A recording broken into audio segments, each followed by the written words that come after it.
Hi, I'm Themis Klarides, and we're going to start today our first installment of Thursdays with Themis.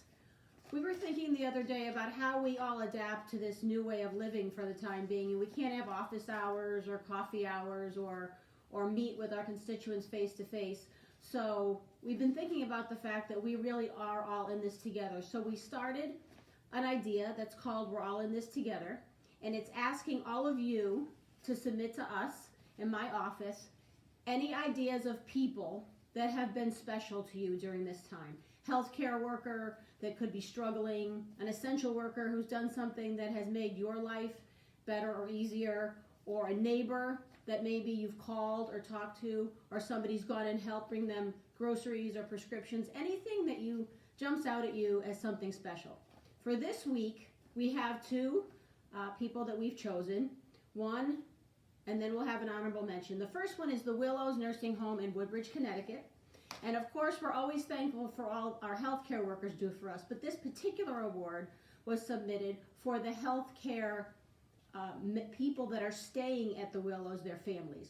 They are so thankful for all the healthcare workers that work at the Willows do for their families and loved ones, that they're standing outside as the healthcare workers drive in for their first shift, and they're holding up big signs that say thank you. Thank you for taking care of my family.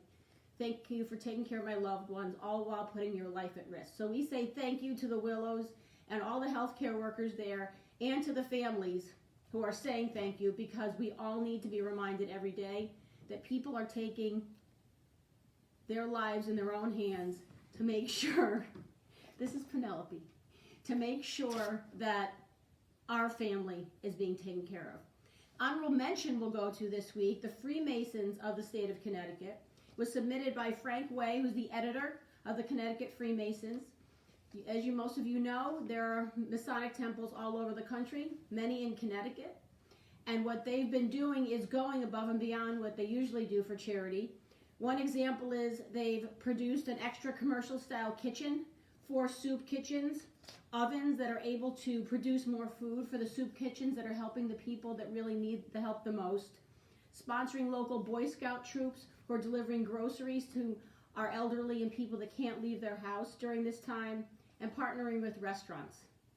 And they're matching the food that the restaurants are selling and the meals, and they're giving them to our first responders and healthcare workers. So thank you for doing what you're doing, and that honorable mention.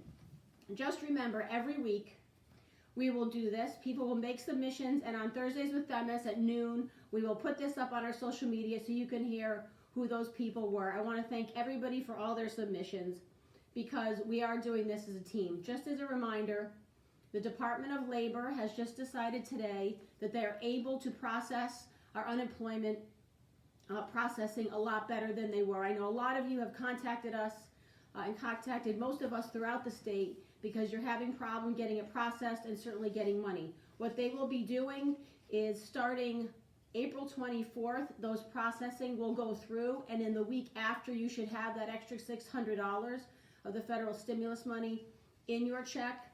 And then on April 30th, they will start taking applications for the additional part of unemployment for self-employed and independent contractors. So that was actually good news that we got today. Remember, if you need to reach me for anything, please submit any emails to themis.klarides@housegop.ct.gov. And let me just ask you this. We are getting, as you can imagine, hundreds of emails a day, and we're taking every one of them seriously. Sometimes it takes more than a day to get back to you, but I promise we will get back to you, because we are all in this together, and we are #COVID warriors.